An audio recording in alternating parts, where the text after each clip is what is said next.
Hey everyone, welcome to the Iorì wase Front Page podcast. In this episode, we talk to Alana Kane of KSCS to speak about the Mental Health Action Team, the work that the team has done throughout the pandemic, and how community members can access support from the team.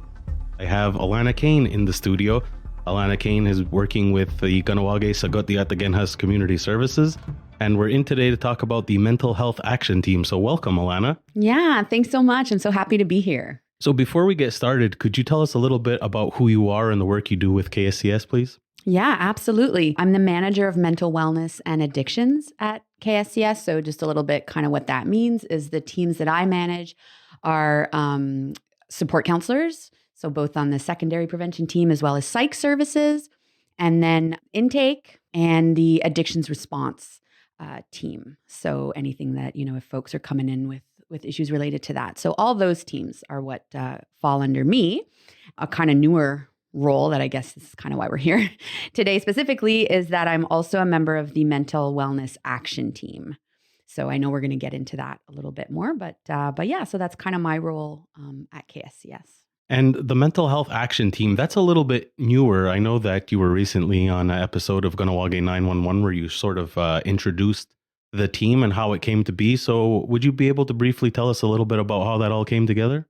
Yeah, absolutely. So like I had mentioned on that episode, it's that, in times of situations like this, right? Pandemic, situations of emergency, KSCS is responsible for the psychosocial support in times of emergency. So in Ganawage.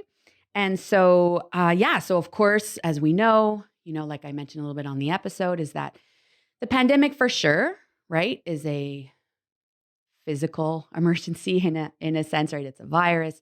Folks are really concerned about our health, our safety. And that, of course, I think the task force did a really good job, right, of reacting really quickly.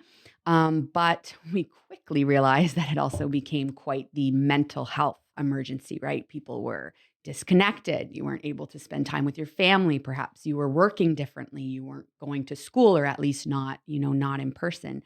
And so we really saw an increase in requests for services at KSCS. So a request for psychosocial services, right? So folks are maybe calling in because they're struggling with anxiety around this or something like that. And so, the idea was, okay, so we have the task force who, again, is doing a great job. And they were actually focusing on mental health as well. It's just like anything else, they had their priorities. And so it was developed at KSCS that maybe we should have kind of like a branch or like an arm of the task force that really is focusing a little bit more on mental wellness and what that means and what the effects are and how we might be able to help folks out in the community with that. So that's how the actual action team came about. We wanted to include all of the different, organizations in the community, key resource people, again, just to see like, okay, well, we're seeing an increase, but like, what about you, economic development? Or like, what about you, Ed Center? Like, how are you experiencing this and how can we all, work together so that we can see what's already being offered? So that was one thing that, of course, like anything else, we're like all meeting. And then it's like, well, maybe we should do an inventory of what's already happening in the community for mental wellness. And it was huge. It was so great to see how the organizations and businesses and everyone really was creative in finding ways to reach people because we weren't really able to see people in person anymore or anything like that. The programming was different, right? If we think of all the different orgs and all the things that we offer, it was like, how do we reach people who are at home now or the youth who are like on their computer? Like, what do we do? And so we saw that there was a wide range of, things that had put in place. But of course, there were also gaps, right? There were kind of not people that were forgotten, but just, that maybe weren't getting like the programming or services that they needed. And so then that's when we were like, okay, well, what do we do? Right. And can you talk about some of the organizations that you guys had approached to get involved with something like this? I know you said you wanted to cover as much of the community as possible to, first of all, look over some of the services that are already available, but just to give us an idea of who is involved. Right. So, okay. So of course, we sit on at KSCS. We have reps from the Education Center. We have reps from Collective Impact. We have reps from Dewaduni Zakta, the Mohawk Council, Ganawage Youth Center. And then we kind of have some folks sometimes who might pop in the Ganawage Fire Brigade the peacekeepers. So yeah, we really tried to reach as many organizations as we could. Like I had mentioned on the on Ganawagi 911 is that it is fluid though. So, sometimes we have core members who are kind of always there, like I'm always there. But then we have, maybe some folks who come in when it's more specific, or something, or we want to pull them on something.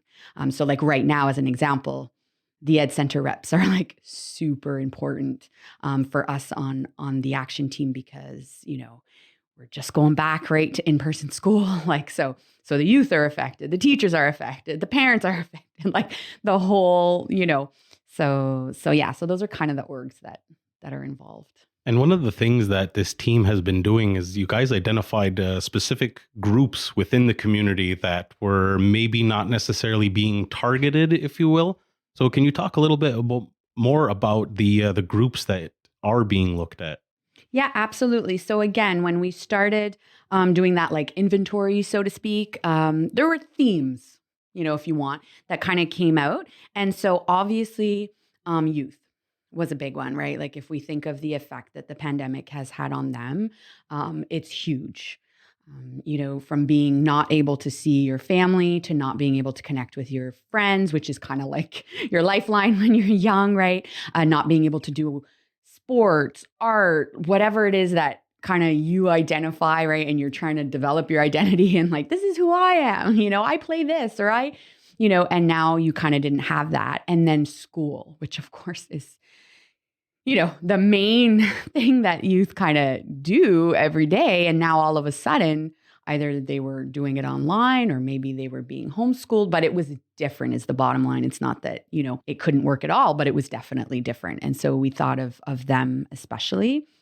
Then we thought of employees. So yes, the different orgs, of course, that are on our action team, but then anyone, right? I mean, businesses were closed for a long time. And so we have all those folks who kind of lost their jobs for a while. Or then we have the employees who are in orgs. And so they all of a sudden went to this working from home situation, which was really different perhaps from what they were doing. And they had their kids at home. And so then how do you manage that, right? And do you feel effective? And how can you kind of balance it all? And so we thought, and then of course we had all of the, frontline workers, first responder types who, pandemic was huge, continues of course to be huge for them too. So we had that idea of employees and whatever that means, whether it be, business or whatever, even entrepreneur, like anyone, right, who kind of saw their livelihood change. So we had those. And then we also thought of all the, and I mean, I wish we had like a better kind of name, but it was like, particularly vulnerable populations. So if we think of people who have like persistent mental health, folks who live in residences. So if we think of elders who maybe are at the Elders Lodge, or if we think of the residents at the Independent Living Center, or those kinds of, of situations, elders, period, like whether they're in the Elders Lodge or not. Of course, this was a terribly scary time for them, right? And so those types of people who are in recovery of all kinds of, with all kinds of issues, it was really, really difficult for them. So we wanted to make sure, in a sense, that our programming or whatever it is that we did would actually target those three groups. And then, of course, the community as a whole, but we wanted to make sure to fill some of those gaps.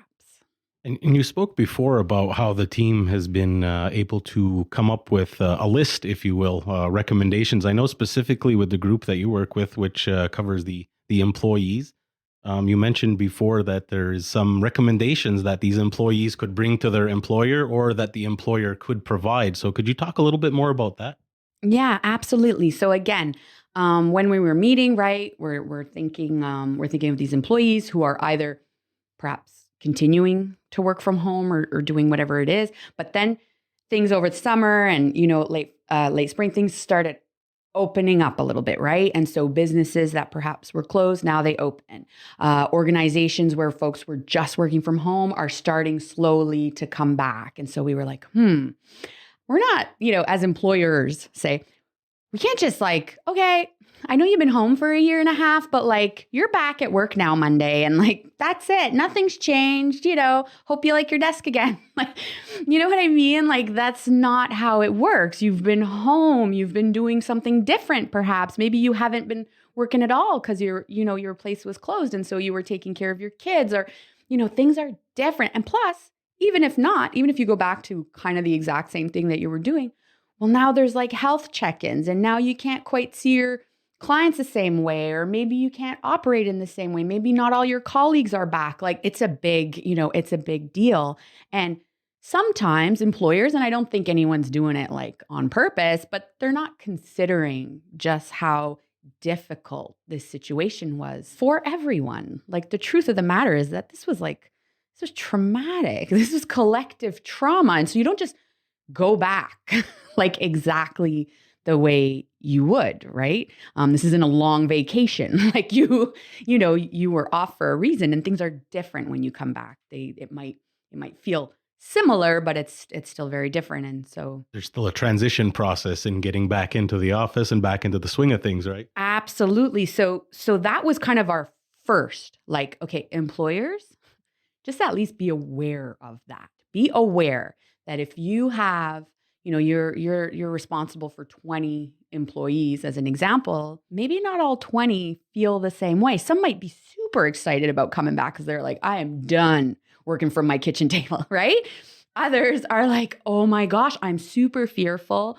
What about my health and safety? What's going to be in place? Are the people around me healthy? Like it can, cause a lot of anxiety for folks. As soon as we're feeling a little bit out of control, or maybe like there's things that we don't know, that's when our anxiety levels go up, right? And so people are feeling that way in general. And so we wanted employers to be aware of that. So just as a, general, I know that there was a trauma-informed training that was going to be put in place for the executive directors committee. Again, just so that, the real, like the leadership of these organizations understand that you can't just like expect folks to come back to work and it's going to be all like it was. Not that they did, but just to like, reinforce that. And we wanted employers to, some of the ideas, so to speak, that we had was like, okay, it doesn't have to be anything elaborate, but take a phased in approach, like, check on people, like, how you doing? How's this going to work for you? Is your kid back in school? Did they get their spot in daycare? Are there limited number? Like, so that folks feel supported in their return to work, and then create these like safe spaces for employees to just share. How was it for them over the last year and a half? Maybe all of their family members got sick and that was like really stressful, right? Or maybe their partner lost their job. Like these are big things that you want to make sure that staff at least have an opportunity to talk about it. So, we used like the format of perhaps a sharing circle, but it can have any format that you feel, would work for your staff, but just allowing them to actually debrief and process like, yeah, that was hard. Like I felt like I wasn't able to reach my clients the same way. And so I had a lot of guilt about that, like, and like reassure them that, the orgs, the businesses, whatever, are taking all measures possible to make sure that when people are coming back to work, that they're cared for and that they're included in decisions, because that's a big one, right? For us to feel like agency, like to be able to, have a control, so to speak, over our environment. And so those were some of the,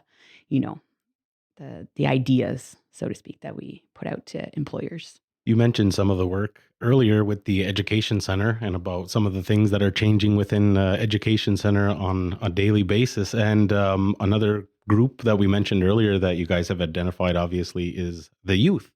So I was just curious to know what kind of recommendations might be put forward to the youth who are, maybe they don't express themselves the same way that an adult can, or maybe they can't necessarily ask for help when it comes to mental health. So I was just wondering what some of the discussions surrounding youth sounded like over the last little while.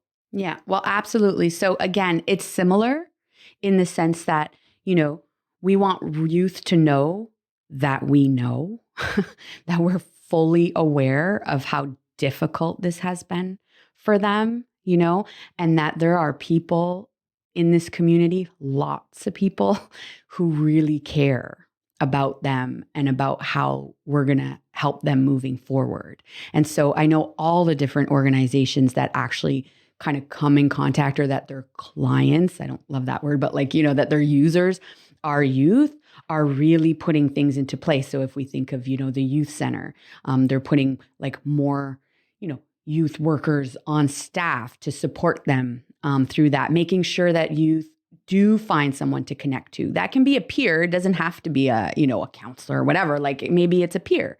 Maybe it's someone, just, again, these spaces where they can at least share their experience. And so, as an example, on the first week of back to school, the education center did reach out to KSCS, and we're like, ooh, this is feeling a little bit heavy right now. These youth, imagine, this was a good example, and it really did. Imagine this youth who's in 8th grade. Okay, so they started off their high school career experience online last year. So going to high school is a big deal. I don't know if you remember, it's kind of long ways for me. But anyway, I remember it's a big deal, right? You're super nervous, whatever. How's it going to be?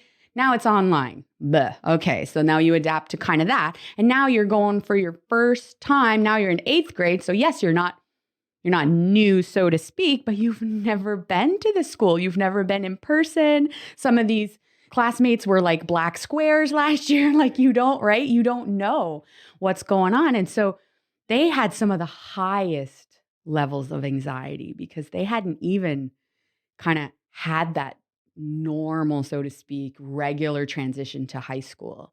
And so it's okay if those youth are feeling overwhelmed or what? Where is this place? And now all of a sudden I have to wake up early, right? To get on the bus. Because one good thing, I guess, about online learning is at least you can wake up 4 minutes before class. So now it's back to routine. And it's back to, I don't know, making sure I have my lunch. And did I forget my gym clothes? Whatever, things that they kind of didn't have to. They had other things, of course, to worry about last year, but not those types of things. And so we went in and gave some anxiety workshops, because I think the most important thing, and yes, I did some, and I was met with some blank stares from some of the youth, but it's okay. The idea is that folks hear that what you're feeling is totally normal. You are not just there alone having these feelings and you're like, am I losing it? Am I the only one? Because we always feel like we're the only one who's going through something. Totally not. Not even close. Everyone around you, I promise you, is also feeling that way. And so just saying that, usually at least folks can kind of sit back in their chair and be like, really? Yeah, no, really. And here are some things that you can do to try to decrease that anxiety. And I feel like usually by explaining to folks what is happening, either in their mind or in their body, it really does decrease, their anxiety, because they're like, okay, so I'm okay. It doesn't feel good, but it's okay, right? Yeah, it's okay. This is a normal reaction to an abnormal situation. So you're good, Right. So the approach to each of the groups, I'll call them, that were identified that we talked about earlier, there's teams working specifically on with each of those groups, rather. And there was another one we talked about earlier, of course, is our elders. And then there was the people who need to regularly, if you will, access mental health services. So what's some of the work that's taking place specifically with that group like? Mm-hmm. Yeah. So we had a whole bunch of initiatives or activities, so to speak, planned, because we wanted people to be able to kind of come together again and share, their experiences. Unfortunately, some of them were community-wide initiatives or activities, and fourth wave kind of ruined our life with that.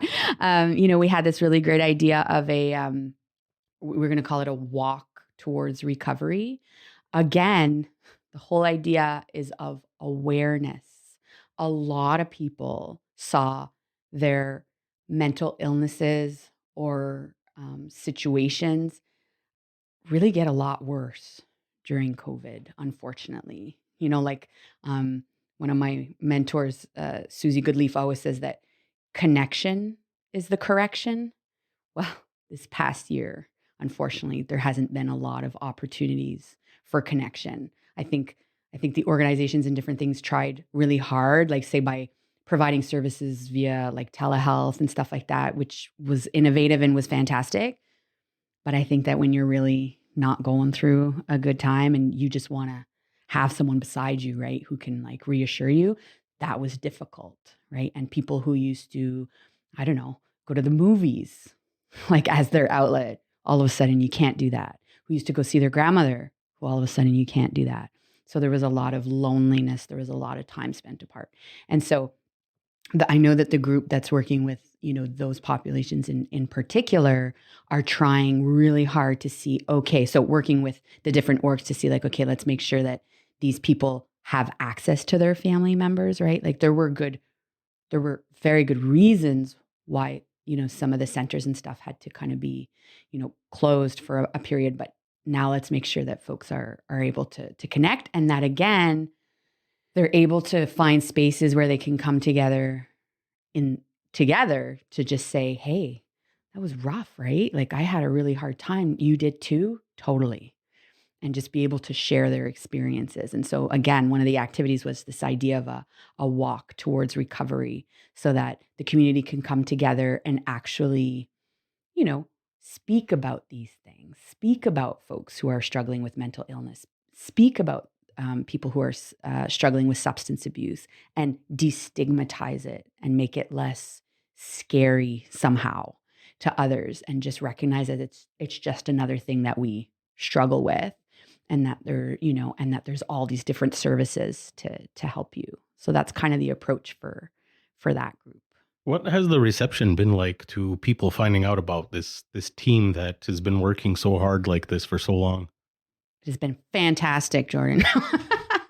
For real though. I think as soon as people heard about it, they were really happy to know that we were putting just as much work, emphasis, thought into people's, mental, emotional, and spiritual wellness as we were into their physical wellness, which has kind of been our focus for a little while, which again, we know why. It's not but now we have to make sure that folks are also being supported in that way. So yeah, I mean, the organizations were happy to join in. I think there was a pretty good response, like from folks hearing about it for the first time, and hopefully, I mean, I really hope people feel supported and come to us even with ideas.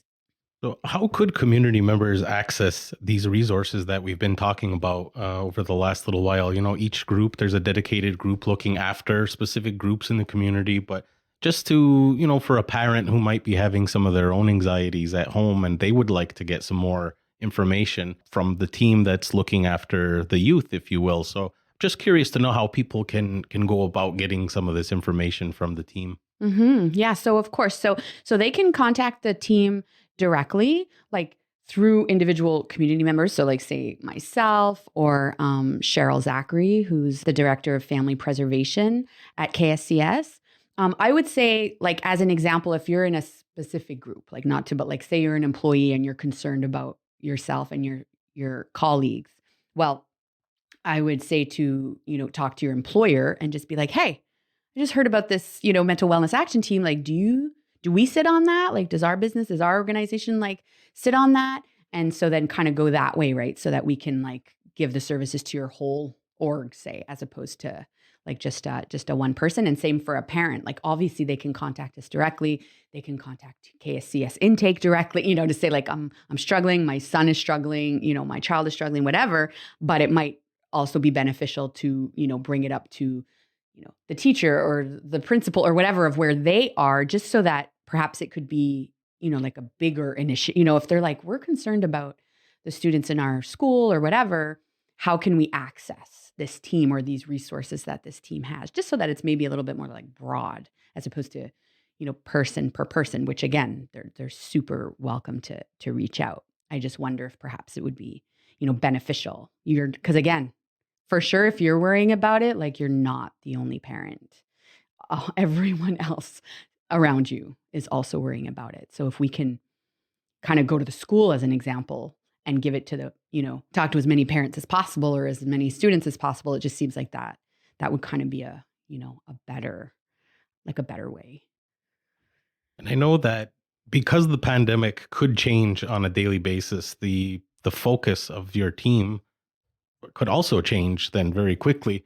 But outside of that, you guys must have a plan of certain things that you would like to continue doing and accomplishing on a regular basis. So is there anything that the team is looking to begin offering or working on in the near future? Yeah. So absolutely. And you're totally right. Like, so an example is that, yes, I'm part of like the subgroup for employees as an example. Well, right now, the start of the school year kind of ramped up this idea of helping out our teachers as an employee group, just, because like they're really going through a lot right now. So we, the Mental Wellness Action Team, has taken on making sure that we're providing wellness initiatives for the teachers in particular. Okay, so that's one example of how we reacted, right? We were like, ooh, we're sensing like a big need over here.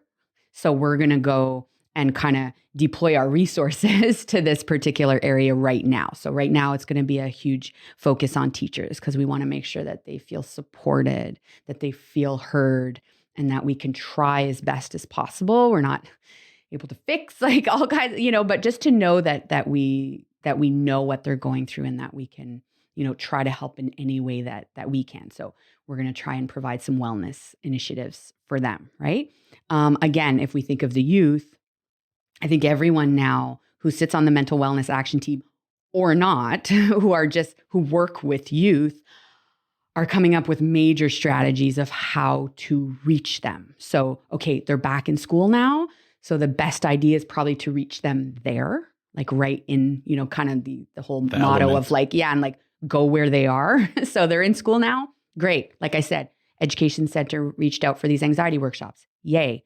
Maybe have some, pop-in support group type things in the school so that a youth can just go and have someone to talk with. I know we're thinking of programming for parents, who are dealing with this situation, and how do I make sure my youth is okay and is not, riddled with anxiety and can try to go back to a, quote unquote normal. So I know that those people who are working with the youth, who are in the youth group, have thought of, ideas of like putting up either these like pop-up stands or these bulletin boards or whatever where youth are. So if we think of like going to the rink or like, trying to reach them where they are, because they know they're not on Facebook. Right. We know they're not on Facebook.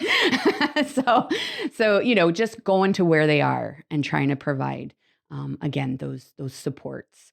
And also fun, okay? Because I know I'm mental wellness and addiction, and that doesn't sound very fun, but we're also aware that folks need that. We haven't had a lot of that, right? It's been a lot of, having to watch and being careful. And of course, I definitely encourage folks to still be careful, but Absolutely. It's just to say that as a young person, they've had to deal with things that they shouldn't have to worry about so much. And so how can we also, even employees, how can we make sure that they're doing, they're having some lightness too, and so that they have some moments to just be like, feel joy and feel, fun, as opposed to always this like. Because that's what it's supposed to be about too, right? I mean, you got to have that balance there. Absolutely. And so same idea for anyone who's working with the vulnerable population group. How best can we reach, those people? What's the best way to, include, the elders in, their own healing, and how can we reach them and how can we go to them? Because it's important. There's been so much, again, disconnection, a lot of alone time. And we know that's just not how we work anyway. We're very collective, we like to be connected to others. And so how do we do that? And how do we go to people and be like, look, I get it. get what's going on right now. Come with me. We're gonna find other folks who are experiencing the same thing, and we're gonna chat about it. So if we have some Ganawagironu who are listening who say, I have some ideas about, maybe how this group could help this particular group in the community, or I would like to sit in on these meetings or take part with the employees group. I know that you guys are definitely encourage that. So what's some of the ways that they could go about reaching out to you guys to say, I'd like to get involved? Yeah, well, exactly. Kind of simply just like that, like so they can, of course they could email me directly, but the actual contact person that we had put was Cheryl Zachary at KSCS. So either by email, phone, just contact her and just be like, look, I've been hearing about this mental wellness action team. I want to get involved. Or I just have an idea. Sometimes folks don't necessarily have the time like to get fully involved, but maybe they have an idea. Or like I said, it would be beneficial if someone calls from their actual, like, hey, I've noticed my colleagues and I, this is what we're feeling. Like, this is what could maybe be helpful to us. So, is there anything that we could get at our organization as an example to help our staff? So there's absolutely tons of work going on behind the scenes. And I think people could take a lot of comfort in knowing that there is a mental health action team that's looking specifically at mental health in our community. With that being said, Alana, I was just wondering if there was anything else you might like to say about the team or some of the work that's been happening. Well, again, I guess I like the idea of encouraging folks to, reach out to us because, it's like anything else. Like, we know what we know, we think what we think, but it's always great to have another perspective. And I guess it's just to, for folks, like you said, to take comfort in the idea that this is being looked in. A lot of folks are really aware of what you're going through, even as an individual, as a parent, as a youth, as an employee, as an elder, as someone who struggles with their mental illness every single day. We see you. We know that this is going on. And a lot of us are really concerned about it and want to make sure that you are getting absolutely anything you need in order to get through this, and that we are in this together, which is super cheesy, but it's just that it's the truth. Like, we know that there's no other way to get through it than together. And so, so if folks have ideas or suggestions or, just want to know more or, please, we're just so happy for folks to reach out to us and, for us to give any more information or, come and help you out with something. We're hoping that that's what it's going to spark. Well, it's always a pleasure being able to speak to you, Alana. I'd like to say Nyawagoa for coming in today to share this very important information. And thank you so much for your work. Oh, well, thank you so much for reaching out to us too, because again, right, you kind of hope that it's gonna spark some interest. And so we love talking about it. So so thanks so much for this. Nyawagoa. Yo. Thanks for listening to Iorì Wase's Front Page. Stay up to date with all Iorì Wase podcasts, including The Lead, Profiles, The Cycle, and Front Page by following the Iorì Wase podcast channel on Apple, Spotify, and Google. This project has been made possible by the Community Media Strategic Support Fund, which is offered jointly by Official Language Minority Community Media Consortium and the Government of Canada.